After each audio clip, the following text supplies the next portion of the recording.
A figura histórica conhecida como Ricardo III da Inglaterra veio ao mundo em 2 de outubro de 1452, no imponente castelo de Fotheringhay, localizado no condado de Northamptonshire.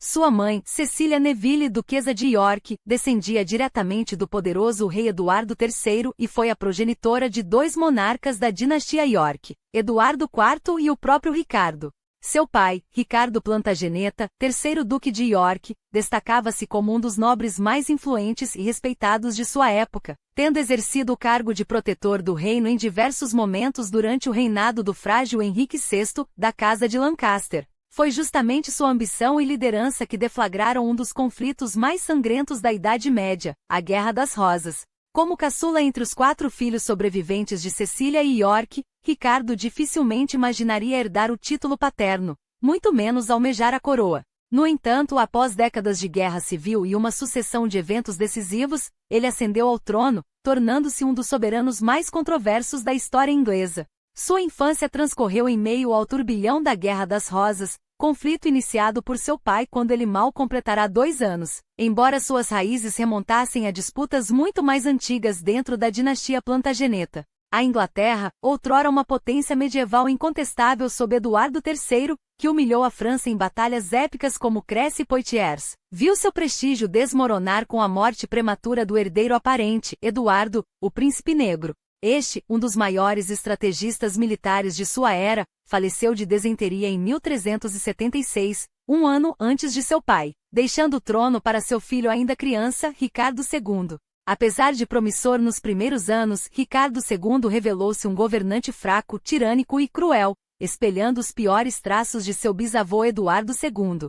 Seu reinado terminou em rebelião, deposto, aprisionado e morto à míngua por seu primo Henrique de Bolingbroke, filho de João de Gante, duque de Lancaster, terceiro filho de Eduardo III, cujo símbolo era a rosa vermelha. Esse ato de regicídio abalou os alicerces da dinastia Plantageneta. Bolingbroke, ao usurpar o trono sem ser o herdeiro legítimo, estabeleceu um perigoso precedente que, com o tempo, dividiria a família em facções rivais.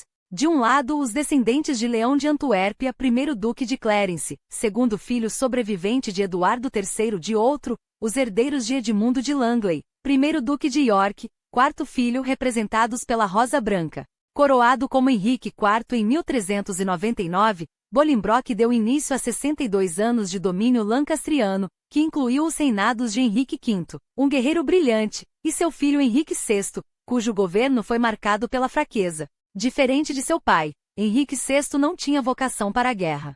Preferia erguer igrejas e universidades a governar com mão firme.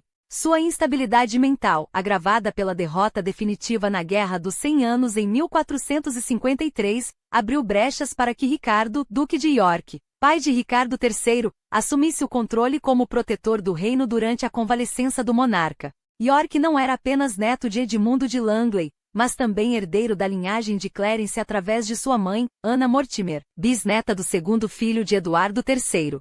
Quando o último descendente direto de Clarence morreu sem herdeiros em 1425, York tornou-se um dos maiores latifundiários da Inglaterra e o principal pretendente ao trono, unindo em si as reivindicações das duas casas. Aproveitando-se da fragilidade de Henrique VI, York exigiu ser reconhecido como herdeiro legítimo. A resistência veio da rainha Margarida de Anjou, decidida a garantir o trono para seu filho recém-nascido, Eduardo de Westminster. Margarida articulou uma coalizão contra York, apoiada por nobres lancastrianos como o Duque de Somerset, e conseguiu afastá-lo do cargo de protetor em dezembro de 1454. Em resposta, York reuniu seus partidários e marchou sobre Londres, buscando um confronto definitivo. O embate ocorreu em 22 de maio de 1455, na primeira Batalha de Street Albans, o estupim da Guerra das Rosas. Os yorkistas saíram vitoriosos, Somerset morreu, e Henrique VI foi capturado. York reassumiu como protetor, mas após nova crise de saúde do rei, foi novamente destituído, dessa vez forçado a fugir para a Irlanda temendo por sua vida. Enquanto York se refugiava, seu aliado Ricardo Neville, 16º Conde de Warwick, conhecido como o Fazedor de Reis, usou sua base em Calais para atacar navios mercantes no Canal da Mancha. Em 1460, após uma tentativa frustrada de unir forças com York na Inglaterra, Warwick retornou, tomou Londres e esmagou os lancastrianos na Batalha de Northampton em julho. Margarida e Eduardo de Westminster fugiram para a Escócia, e Henrique VI foi capturado mais uma vez. Dessa vez, York não escondeu suas intenções, queria a coroa. Porém, sem o apoio do parlamento, teve que aceitar um acordo em outubro daquele ano. Mas o destino tinha outros planos. O Acordo de 1460, conhecido hoje como Ato de Acordo, foi um golpe de mestre dos yorkistas. Henrique VI permaneceria no trono até sua morte, quando a coroa passaria para Ricardo, Duque de York, e seus herdeiros. Enquanto a rainha Margarida, exilada na Escócia, reunia apoio entre os nobres lancastrianos, incluindo o recém-nomeado Duque de Somerset, sedento por vingança pela morte do pai em St. Albans, as forças leais a York subestimavam o perigo que se avolumava. Com um exército de 15.000 homens, os lancastrianos marcharam para o sul, decididos a esmagar a ambição yorkista e restaurar Henrique VI ao poder absoluto. Ricardo de York, porém, não recuou. Ao lado de seu segundo filho, Edmund, avançou para o norte com apenas 8.000 homens, confiante em sua superioridade tática. O encontro foi fatal. Em 30 de dezembro de 1460, na Batalha de Wakefield, os lancastrianos aniquilaram as forças yorkistas. Ricardo de York e Edmund caíram em combate, suas cabeças empaladas em lanças como troféu macabro. A vitória relançou Margarida ao centro do tabuleiro político. De volta à Inglaterra, ela e seus aliados esmagaram Warwick na Segunda Batalha de St. Albans, em 17 de fevereiro de 1461. Henrique VI, encontrado cantando sob uma árvore após o combate, um detalhe que a história registraria como símbolo de sua fragilidade mental, foi libertado. Os lancastrianos marcharam sobre Londres, mas a cidade, bastião yorkista, fechou-lhes as portas.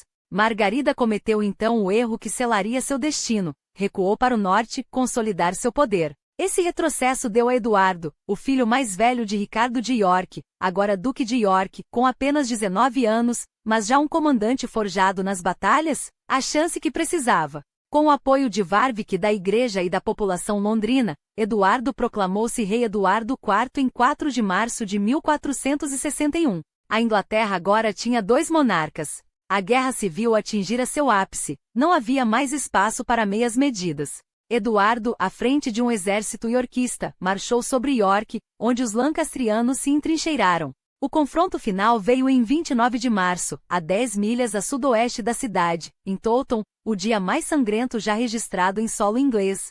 30.000 homens se digladiaram sob uma tempestade de neve, em um banho de sangue tão intenso que os rios teriam corrido vermelhos. Quando a poeira baixou, 28.000 cadáveres jaziam no campo de batalha. Os yorkistas, liderados com genialidade por Eduardo, saíram vitoriosos.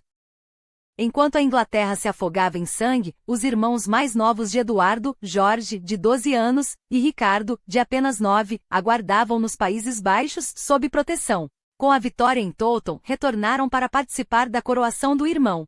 Jorge foi nomeado Duque de Clarence, Ricardo Duque de Gloucester. Ambos foram entregues à tutela de Warwick em suas terras no norte, onde receberam uma educação rigorosa, letras, estratégia e, acima de tudo, a arte da guerra. Crescer em meio à Guerra das Rosas moldaria Ricardo de maneira indelével. Sob a orientação de Warwick, um dos maiores estrategistas de sua época, o jovem duque absorveu lições que o transformariam em um líder temido e respeitado. Aos 16 anos, já frequentava a corte e administrava suas propriedades, mas sua lealdade a Eduardo seria logo posta à prova. As rachaduras no bloco yorkista começaram a se alargar. Eduardo, no poder, ignorava os conselhos de Warwick, seu antigo mentor. A gota d'água veio em maio de 1464, quando o rei revelou seu casamento secreto com Isabel Vaudeville, uma plebeia. O escândalo foi duplo. Além de humilhar Warwick, que negociava sua união com Ana, filha do rei Luís XI da França, aliança que garantiria os territórios ingleses no continente, elevou a família Vaudeville a posições de influência, minando o poder do King Macaire. Warwick se retirou para suas terras em Yorkshire, onde tramou sua vingança. E encontrou um aliado inesperado, Jorge Duque de Clarence. Traído pelo irmão que lhe negou a mão da filha de Warwick e bloqueou suas ambições matrimoniais, Clarence viu na rebelião uma chance de ascender ao trono, afinal, sem herdeiros diretos de Eduardo, ele era o próximo na linha sucessória. Em 1469, a revolta explodiu. Warwick derrotou as forças leais a Eduardo na Batalha de Edgecote Moor, em 26 de julho, e aprisionou o rei. Mas seu triunfo foi efêmero. Sem apoio dos nobres para depô-lo, Eduardo foi libertado. Temendo represálias, Warwick e Clarence fugiram para o continente em 1470. No exílio, o Kingmaker fez o impensável. Aliou-se à sua antiga inimiga, Margarida de Anjou. Com o apoio do rei francês, invadiram a Inglaterra em setembro de 1470. Eduardo IV e Ricardo, agora com 18 anos, foram forçados a fugir para Flandres. Warwick, em um golpe de teatro, restaurou Henrique VI ao trono,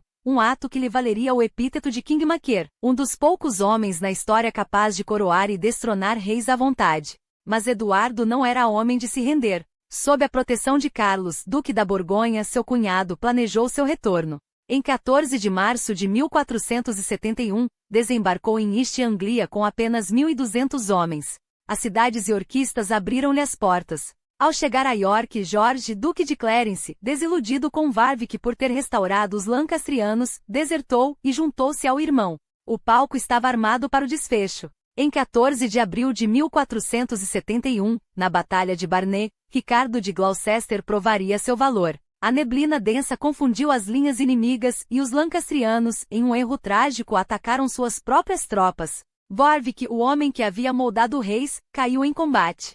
Seu corpo foi exibido nu em Londres, um aviso aos que ousassem desafiar Eduardo IV. Mas a guerra ainda não havia terminado. A vitória em Barnet não foi mera sorte, mas o triunfo de uma estratégia implacável. No início, os lancastrianos levaram vantagem quando o flanco direito de John de Very, conde de Oxford, esmagou a esquerda iorquista sob William Hastings. Eduardo IV viu parte de seu exército desmoronar, mas nem ele nem Ricardo permitiram que o pânico os dominasse. Com uma frialdade que definiria sua reputação, Ricardo liderou um contra-ataque devastador contra o flanco esquerdo de Warwick, estabilizando a linha. Foi então que o destino virou as costas aos lancastrianos. Os homens de Oxford, após dispersarem os iorquistas, perderam-se na névoa espessa e, em um giro cruel da fortuna, avançaram contra suas próprias fileiras. John Neville, irmão de Warwick, confundiu-os com reservas iorquistas e ordenou uma saraivada de flechas sobre eles. Sob o fogo amigo, os soldados de Oxford fugiram em desespero, gritando traição. Eduardo, aproveitando o caos, lançou suas reservas contra o flanco esquerdo lancastriano já abalado. O resultado foi um massacre. Warwick, o fazedor de reis, caiu sob os golpes dos soldados iorquistas, seu corpo depois exposto como troféu de guerra. Ricardo havia sido instrumental na vitória, mas o destino lhe reservava outro teste de fogo. Menos de um mês depois, em 4 de maio de 1471, a Batalha de Tewkesbury selaria o destino da dinastia lancastriana. Eduardo IV interceptou Margarida de Anjou, que após reunir seus últimos apoiadores no oeste do país, marchava para o país de Gales para unir forças com Jasper Tudor, meio-irmão de Henrique Tudor. O confronto foi brutal. As formações de Eduardo e Jorge, duque de Clarence, foram inicialmente sobrepujadas pelo ataque feroz de Edmundo Beaufort, duque de Somerset, mas a cavalaria de reserva iorquista virou a maré, esmagando os lancastrianos. Foi então que Ricardo mais uma vez demonstrou seu gênio militar. Com um assalto implacável ao centro inimigo, quebrou suas linhas e desencadeou uma debandada geral. A vitória foi esmagadora e definitiva. Tewkesbury não foi apenas uma batalha, foi o golpe final contra a Casa de Lancastre. Entre os mortos estava Eduardo de Westminster, príncipe de Gales, herdeiro de Henrique VI, o único sucessor aparente da coroa inglesa a perecer em combate em solo nacional. Margarida de Anjou, a rainha-guerra, foi capturada e aprisionada.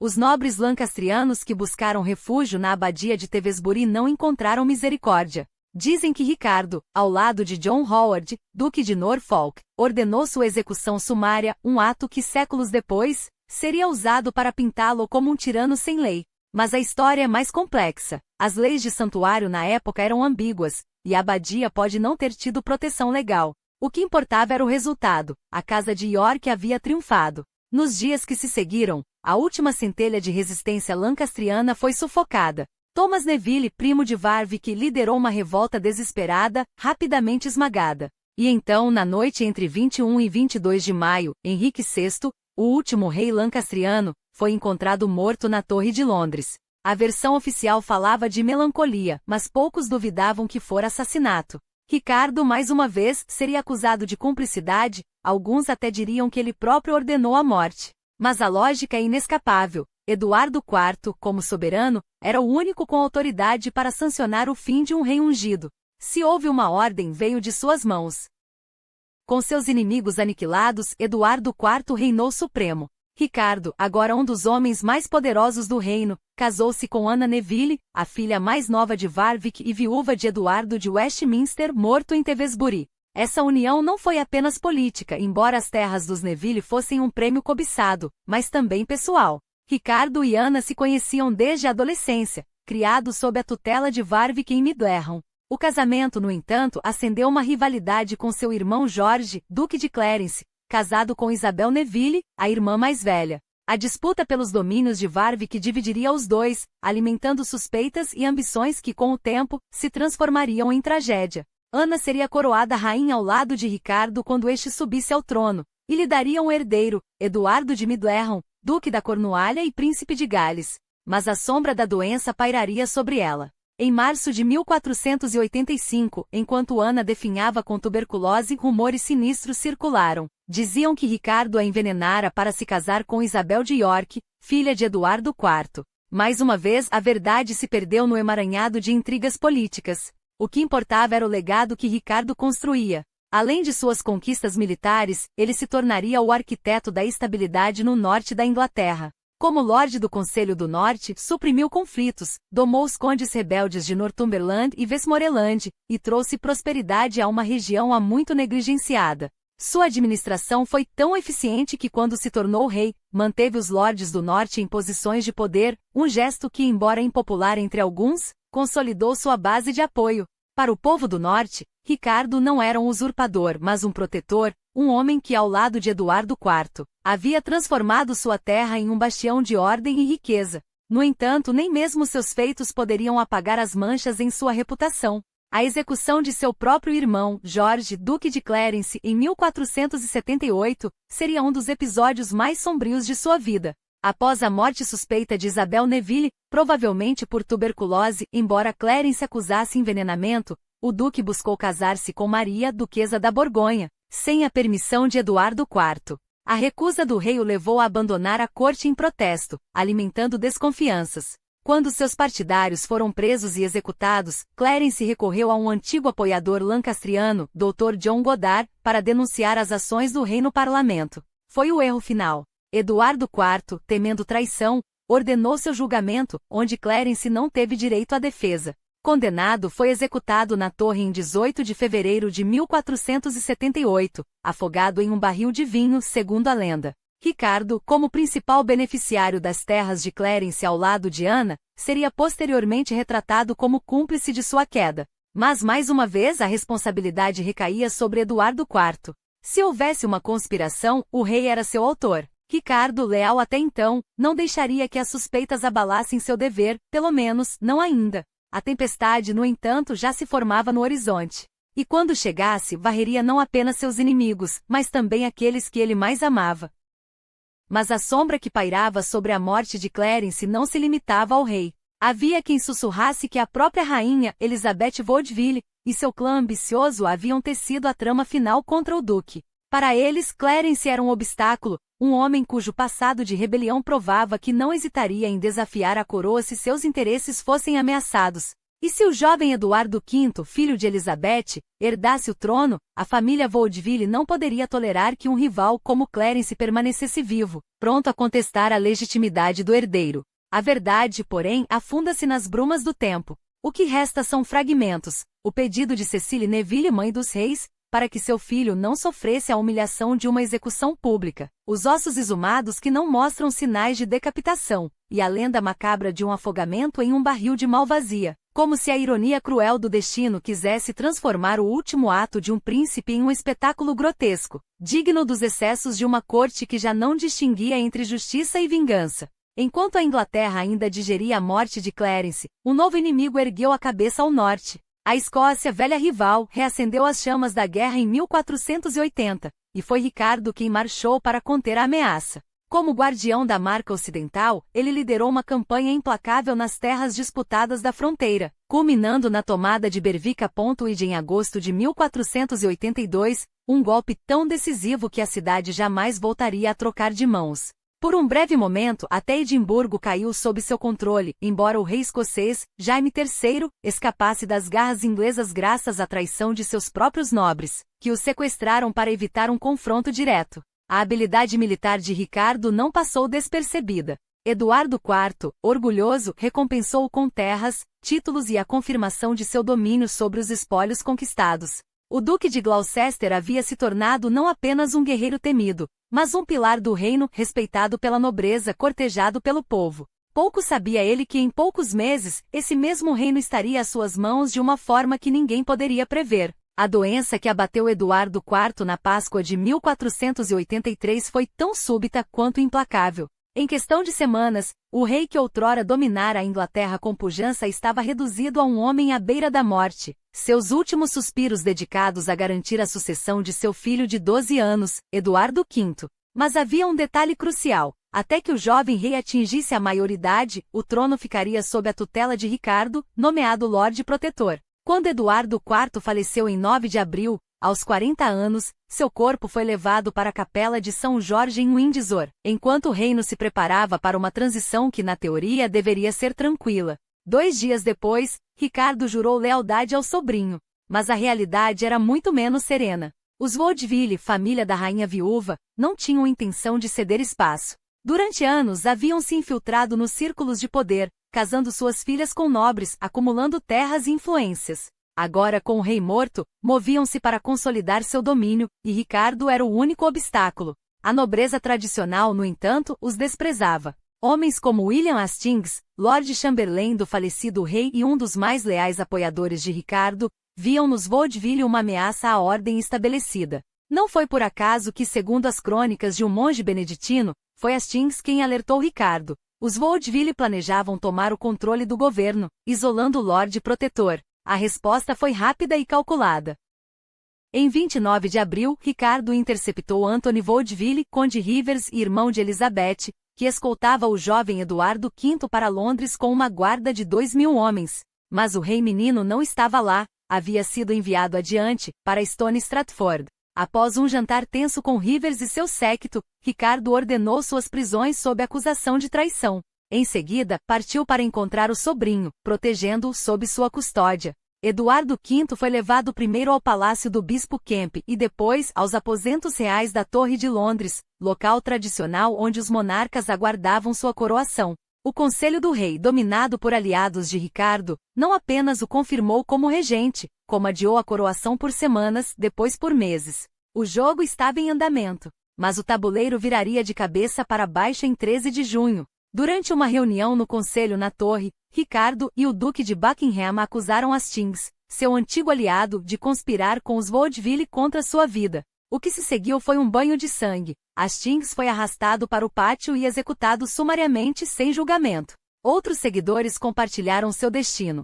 Rivers, enquanto isso, foi levado para Pontefract, onde seria decapitado um dia antes de Ricardo ser proclamado rei. A mensagem era clara: quem desafiasse a nova ordem não teria clemência. Elizabeth Vaudeville, ao saber da prisão do irmão, buscou refúgio na abadia de Westminster com seus filhos, incluindo o pequeno Ricardo de Shrewsbury, Duque de York. Mas em um gesto de desesperada confiança, entregou o menino ao arcebispo de Canterbury, convencida de que a coroação de Eduardo V era iminente. Ela não sabia que naquele exato momento, um bispo, provavelmente Thomas Bourchier ou, segundo outras fontes, Robert Stillington, bispo de Bath e Wells, revelava a Ricardo um segredo explosivo. O casamento de Eduardo IV com Elizabeth Vaudeville era inválido. Antes de desposá-la, o rei teria se comprometido legalmente com Eleanor Talbot, filha do conde de Shrewsbury. Um precontrato que, se comprovado, tornava todos os filhos do casal bastardos. Em 22 de junho, um sermão retumbou diante da antiga Catedral de São Paulo.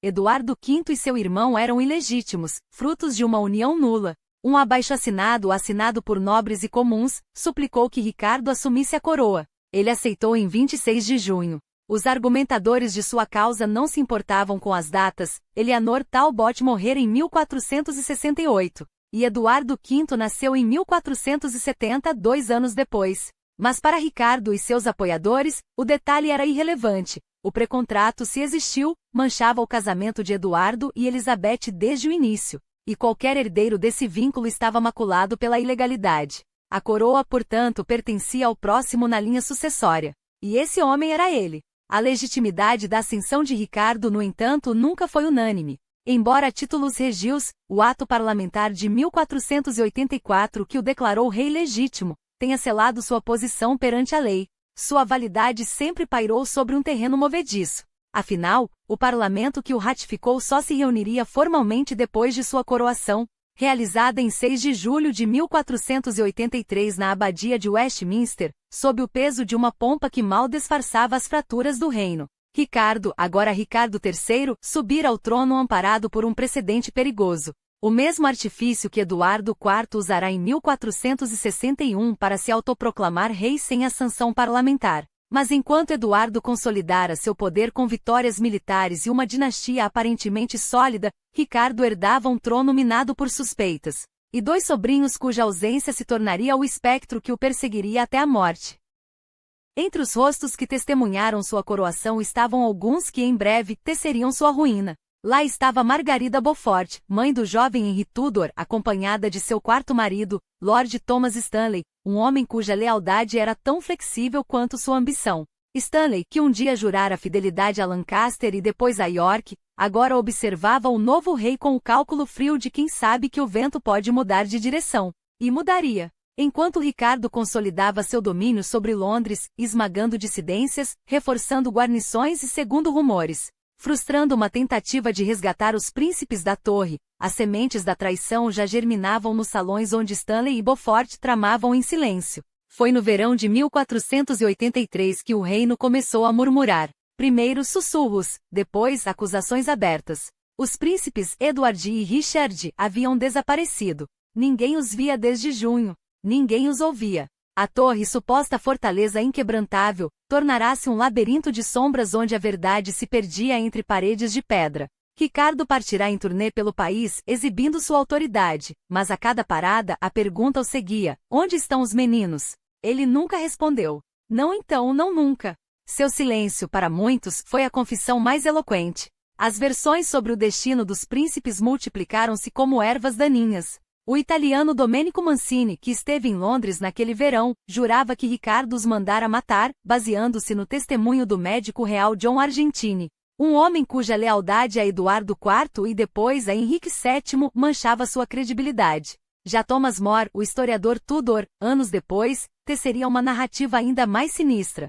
Os príncipes teriam sido sufocados em seus leitos por 2 algozes a mando de Sir James Tyrrell, um dos homens de confiança de Ricardo. Mas havia quem apontasse o dedo para outro nome, Henry Stafford, Duque de Buckingham, aliado de Ricardo e descendente de João de Gante, cujas ambições poderiam tê-lo levado a eliminar os herdeiros para abrir caminho ao próprio trono. E então havia a teoria mais conveniente para os Tudor, que Henrique VII, uma vez no poder, ordenara a morte dos sobrinhos de Ricardo para incriminá-lo póstumamente. Mas se assim fosse, por que não exibir os corpos como prova definitiva? A ausência de evidências só alimentava o mistério. Até hoje, os ossos encontrados em 1674, 2 esqueletos infantis dentro de uma caixa de madeira, enterrados sob uma escada da torre, permanecem sem respostas. Nenhum exame forense moderno foi autorizado. Nenhum DNA foi comparado aos restos mortais de Ricardo III, desenterrados séculos depois em Leicester. A história, mais uma vez, preferiu o enigma à certeza.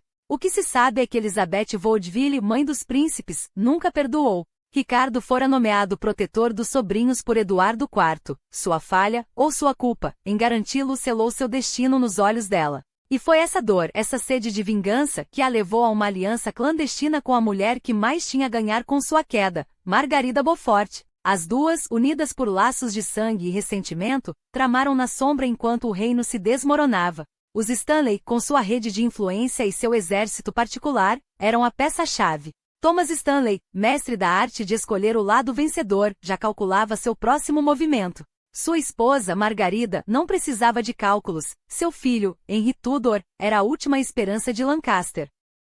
E que esperança frágil! Henry não era um candidato óbvio. Sua linhagem, através de João de Gante e da bastarda Catherine Swynford, era manchada pela ilegitimidade original dos Beaufort. Seu pai, Edmund Tudor, morrera antes de nascer. Sua mãe, uma viúva de 13 anos, dera à luz em Pembroke Castle, cercada por inimigos. Mas a guerra faz reis de homens improváveis. Com os Vaudeville ávidos por vingança, os Stanley dispostos a trair e os Lancaster reduzidos a cinzas, Henry Tudor era tudo o que restava. E às vezes na história, tudo o que resta é suficiente.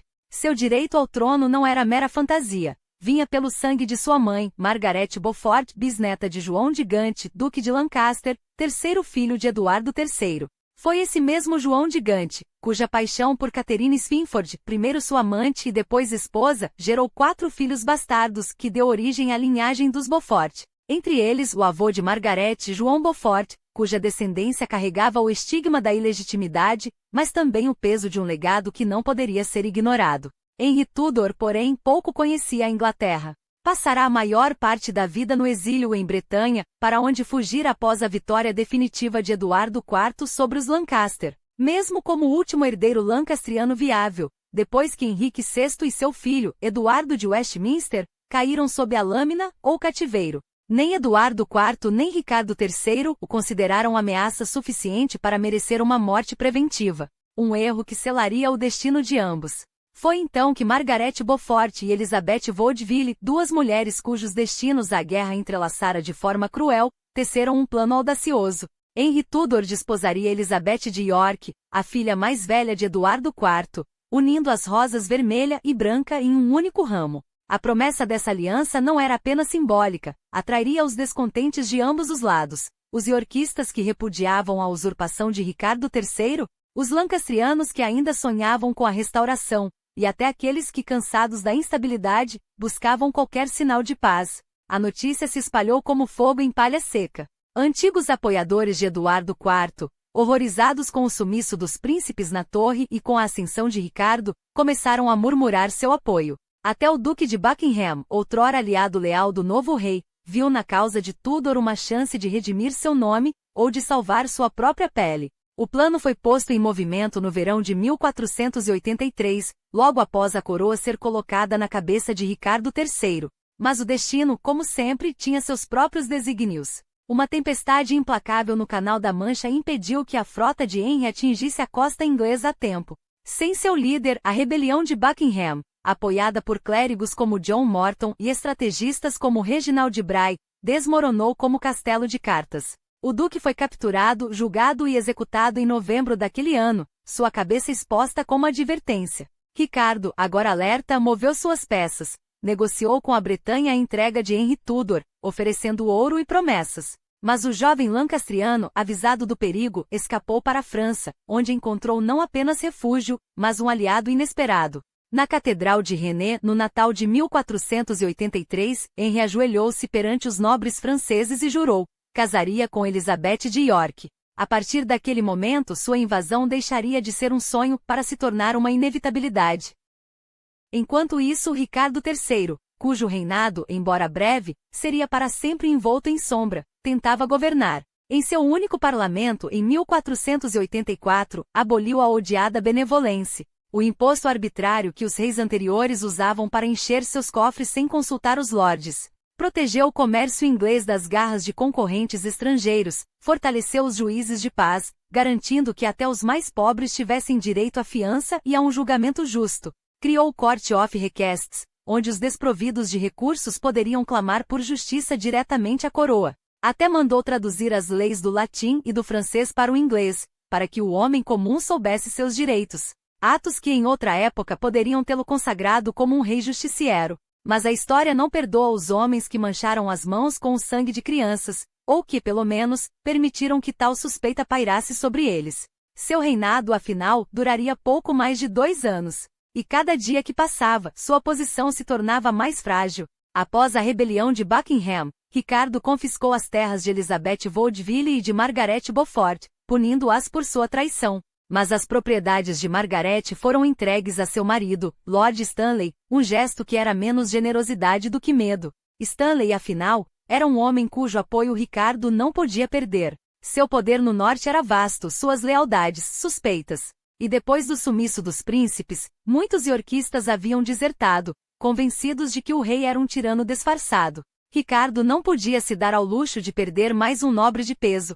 Enquanto isso, do outro lado do canal, Henry Tudor preparava seu golpe final. A notícia da morte da rainha Ana Neville, em março de 1485, chegou como um presságio sinistro. Ricardo, agora viúvo, rumorejava-se que planejava desposar sua própria sobrinha Elizabeth de York. Um casamento que, se consumado, destruiria a frágil coligação que Henry construíra com os yorkistas descontentes. Pior ainda, em abril de 1484, o herdeiro de Ricardo, Eduardo de Midleham, príncipe de Gales, morrera de forma súbita e misteriosa. Para muitos era o castigo divino por um crime que não ousavam nomear. O rei, agora sem filho e com a nobreza dividida, via seu trono balançar. Henry não podia esperar. Com o apoio do rei francês Carlos VIII, que via em Tudor um peão útil para distrair Ricardo de seus planos na Bretanha, reuniu um exército de cerca de 5.000 mercenários endurecidos, talvez reforçados por um contingente escocês. No dia 1º de agosto de 1485, suas velas se desdobraram ao vento em Harfleur.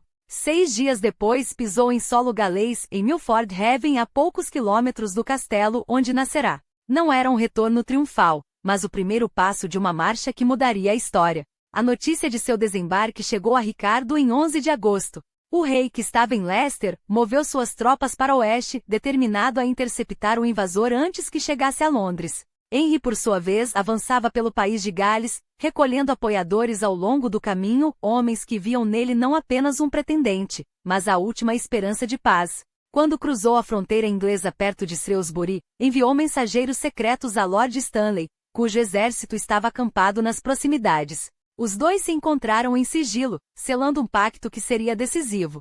Ricardo, ciente de que Henry marchava em direção a Leicester, onde tinha aliados dispostos a se juntar a ele, posicionou suas forças em uma colina a cerca de 24 quilômetros da cidade. Seu exército, estimado entre 7,5 mil e 12 mil homens, aguardava. O palco estava armado para o último ato dos Plantagenetas. E embora a tradição tenha gravado na memória que a Batalha de Bosworth foi travada ao sul de Market Bosworth, a verdade é que o local exato ainda é motivo de debate entre historiadores. Afinal, quando a poeira baixar, pouco importará onde os homens caíram, mas por que lutaram e para quem. Hoje os historiadores mais rigorosos situam o verdadeiro campo de batalha quase 3 quilômetros a sudoeste do local tradicionalmente aceito.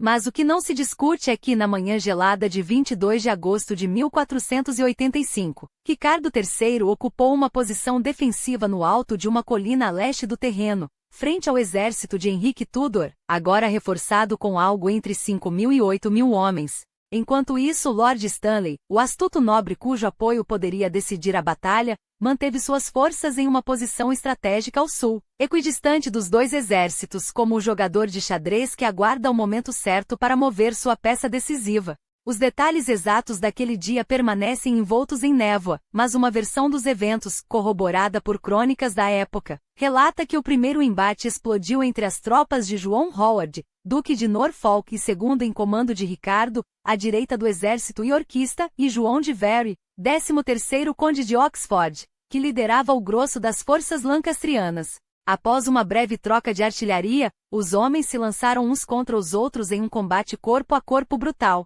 Henrique, por sua vez, observava da retaguarda, enquanto seus soldados, com ferocidade inesperada, começavam a virar a maré a seu favor. Diante desse revés, Ricardo ordenou que Henrique Percy, conde de Northumberland, à frente do flanco esquerdo iorquista, avançasse contra os lancastrianos. Mas Percy permaneceu imóvel, seja pelo receio de que suas tropas afundassem no terreno pantanoso à sua frente, seja pela suspeita de que Stanley, ao sul, pudesse atacar suas costas em traição. O tempo esgotava-se para o rei. E foi então, em um gesto que selaria não apenas seu destino, mas o curso da história inglesa, que Ricardo avistou Henrique Tudor e sua guarda montada, expostos diante dele. Sem hesitar, tomou uma decisão que ecoaria pelos séculos. Ordenou uma carga de cavalaria mascarada, um golpe audacioso para abater o pretendente Tudor antes que a batalha escapasse de suas mãos. Com um troar de cascos, o rei e seus homens desceram a encosta em velocidade mortal, colidindo contra a guarda de Henrique em um impacto que fez tremer a terra. O estandarte de Ricardo caiu. Ele próprio chegou a poucos passos de seu rival, a vitória ao alcance da espada. Mas o ímpeto da carga esvaiu-se. E foi nesse momento que Lord Stanley, que até então observava a carnificina de sua posição ao sul, deu a ordem que mudaria tudo. Seu irmão, Guilherme Stanley, deveria atacar o flanco de Ricardo. Em instantes, os homens do rei foram cercados, abatidos um a um. Não é surpresa que Stanley tenha escolhido defender seu enteado Henrique, afinal, era casado com sua mãe, Margaret Beaufort. Mas havia outro motivo mais sombrio. Ricardo mantinha o filho de Stanley, George, como refém, ameaçando executá-lo caso o nobre não se declarasse a seu favor. A traição, portanto, pode ter sido tão um ato de vingança quanto de cálculo político. Desmontado, cercado e com suas fileiras dizimadas, Ricardo recusou-se a recuar.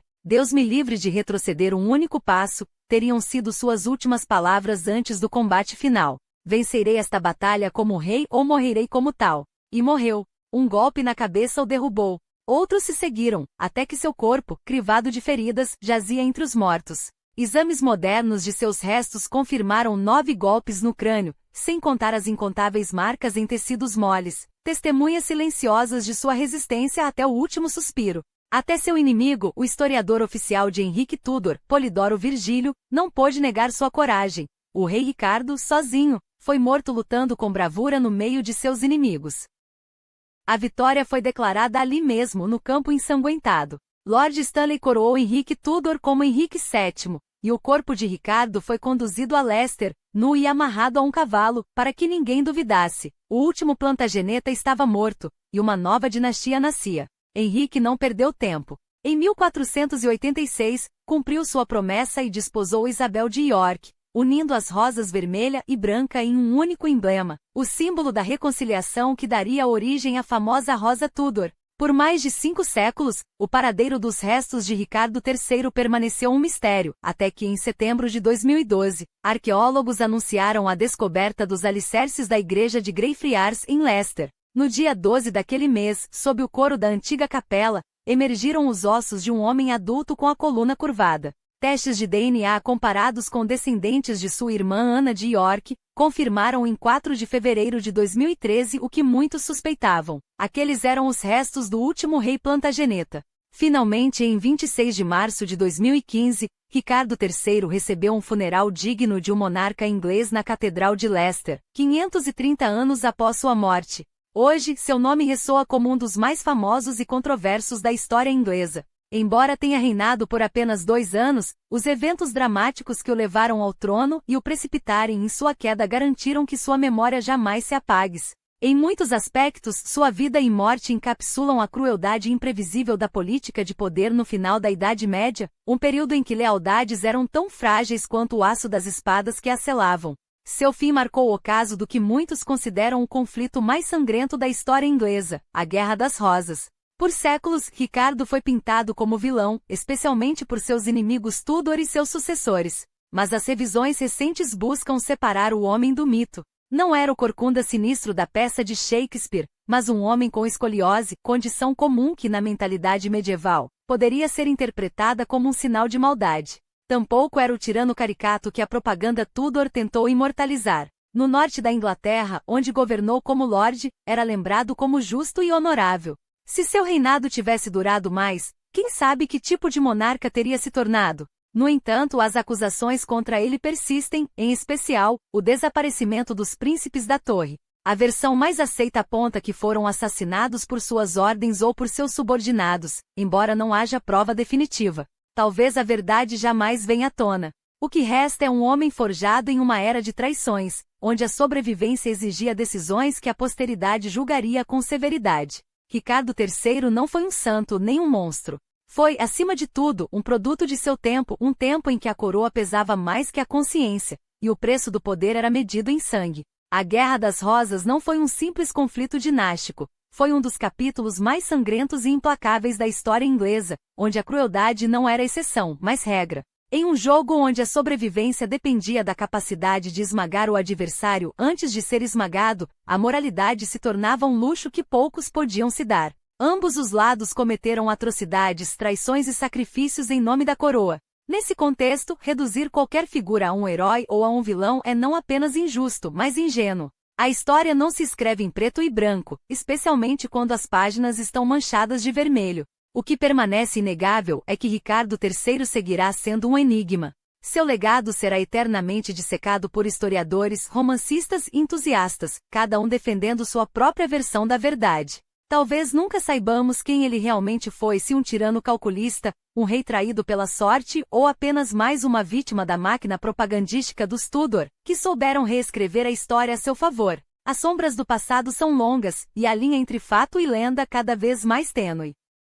E você? Ao olhar para o retrato desse homem deformado pela doença, pela guerra e pelo tempo, o que enxerga? Um usurpador sem escrúpulos, capaz de afogar a própria família em sangue para segurar o cetro? Ou um governante mal compreendido, demonizado por aqueles que mais tinham a ganhar com sua queda? A história pertence aos que a contam, mas a interpretação é sua. Deixe seu veredito nos comentários. Enquanto isso, agradecemos por acompanhar essa jornada pelos labirintos de um reinado que, mesmo após séculos, ainda nos fascina e divide. Até a próxima!